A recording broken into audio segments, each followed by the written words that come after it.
Police ठाण्याच्या dB पथकाने police असल्याची बतावणी करून लोकांचे दागिने लुटणाऱ्या इराणी टोळीच्या म्होरक्याला तब्बल 1200 किलोमीटर पाठलाग करत शिताफीनं पकडलं। पोलीस असल्याचं सांगून नागरिकांची हातचलाखीनं फसवणूक करणाऱ्या आंतरराज्यीय गुन्हेगाराला फौजदार चावडी पोलिसांनी अटक केली। पोलिसांनी हार न मानता वेषांतर करून तब्बल 1200 किलोमीटर त्याचा पाठलाग केला। त्याला सिंधुदुर्ग जिल्ह्यातील सावंतवाडी इथून ताब्यात घेतलं। त्याच्याकडून 35 ग्रॅम सोनं हस्तगत करत शहरातील 4 गुन्हे उघडकीस आणले। विविध ठिकाणी त्याच्यावर 18 गुन्हे दाखल आहेत।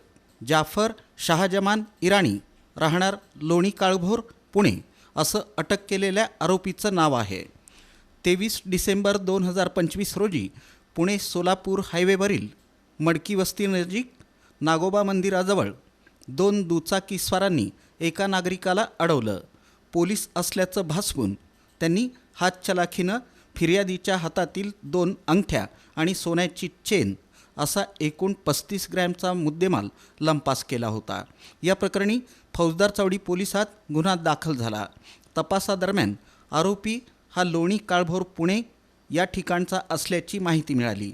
पथकानं तिथं जाऊन पाहणी केली असता त्याला पुण्यातून 2 वर्षांसाठी तडीपार करण्यात आल्याची माहिती मिळाली। तो परळी वैजनाथ येथील इराणी वस्ती इथं राहत असल्याची माहिती मिळाली। पथक त्या ठिकाणीही पोहोचलं, परंतु आरोपी तिथून पसार झाला होता।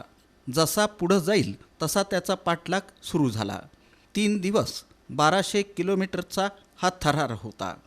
ही कामगिरी पोलीस आयुक्त एम राजकुमार, पोलीस उपायुक्त विजय कबाडे, सहाय्यक पोलीस आयुक्त प्रताप पोमण, फौजदार चावडी पोलीस ठाण्याचे वरिष्ठ पोलीस निरीक्षक महादेव राऊत, पोलीस निरीक्षक तानाजी दराडे यांच्या मार्गदर्शनाखाली फौजदार चावडी पोलीस ठाण्याकडील गुन्हे प्रकटीकरण पथकाचे प्रमुख सहाय्यक पोलीस निरीक्षक Sanjay Kshirsagar, police head constable Pravin Chunge, Sachin Babar, police Naik Shivanand Bhimde, police constable Vinod Pujari, Krishna Badure, विनोद भटकर, अजय चव्हाण, आतिश पाटील, ज्ञानेश्वर गायकवाड, शशिकांत दराडे, अमोल खरटमल, सूरज सोनवलकर, सुधाकर माने, नितीन मोरे, पंकज घाडगे, police head constable Ayyaz Bagalkote, Prakash Gaikwad, Machhindra Rathod, police constable Tausif Shaikh यांनी बजावली।